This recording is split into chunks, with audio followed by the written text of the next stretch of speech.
Buck won't talk about himself too much. Yeah. There was one game in France.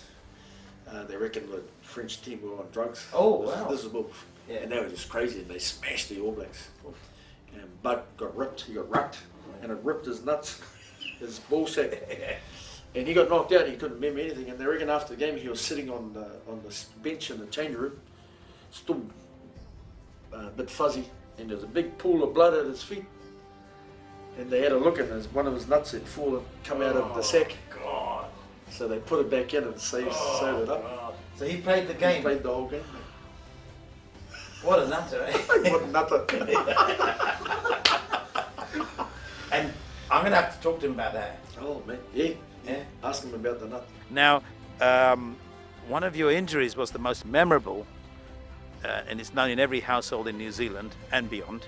Now, you'll have to tell us a little bit about that, because our program goes right across the Pacific region, so they'd love to hear that story. Oh, I don't know if it's memorable for me, but it might be, it might be for everyone out there. But for me, tell them. Oh, I don't usually tell it too often, but I know that Battle of Nantes in '86 was a pretty tough game, and I had a few injuries in that game, and knocked out cold, lost teeth, and then got my testicle ripped out of my scrotum. So it's not very nice, but it wasn't until after the game that I realised that the damage had been done. So you were playing the game while all those injuries were occurring. I came off the field 20 minutes into the second half, not because of that injury. I came off because I got knocked out cold.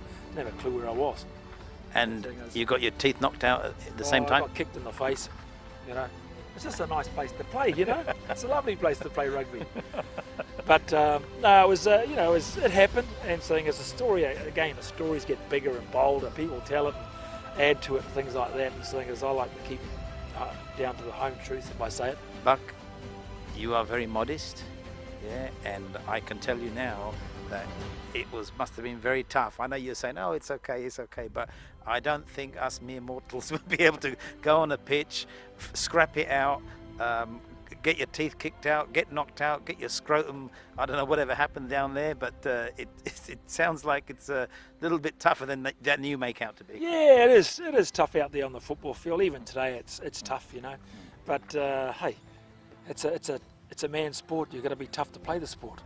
And if you're not tough, you go and play something else. Go and play netball or basketball, For me, Buck was he was a great player, but the captaincy too, he just made you want to put your body on the line, But I believe you improved the way the traditional haka is performed. What made you do that? Oh, it was between Hicker and I. Hicker and I actually decided, when Hicker came to me and said the boys wanted to do the haka in '85. Hadn't been done for a long, long time. I cannot remember it being done for many years. And then I said, well, we've got to get full buy-in, because Hicker and I grew up together. Right. And so I said, mate, if we're going to do it, we get full buy-in from the management and the players. If one person doesn't want to do it, we won't do it.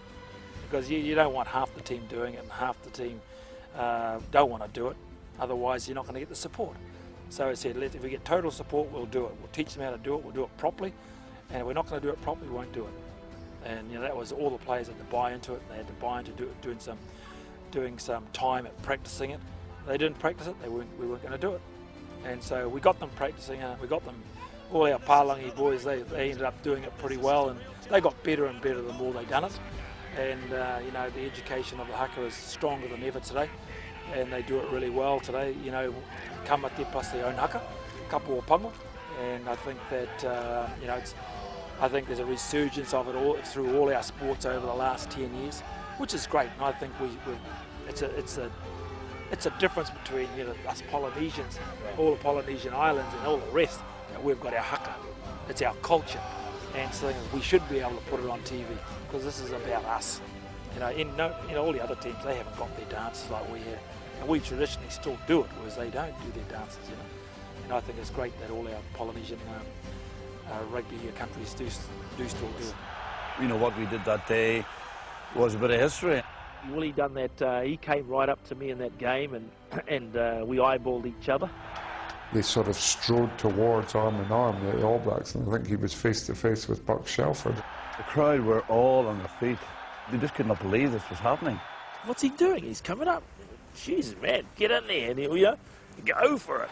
Some people thought, like, Shavers, what's happening here? What's going on here? It was brilliant.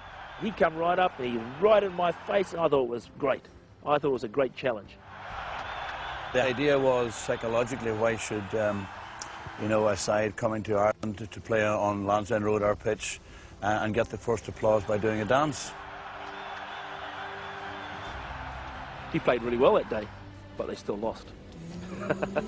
Would he be able to play in any era? Yeah. Is that good? That good? Yeah, he'd be the All Black number 8 today if he played. Jesus Yeah, Christ. yeah, no, he could do it all, man.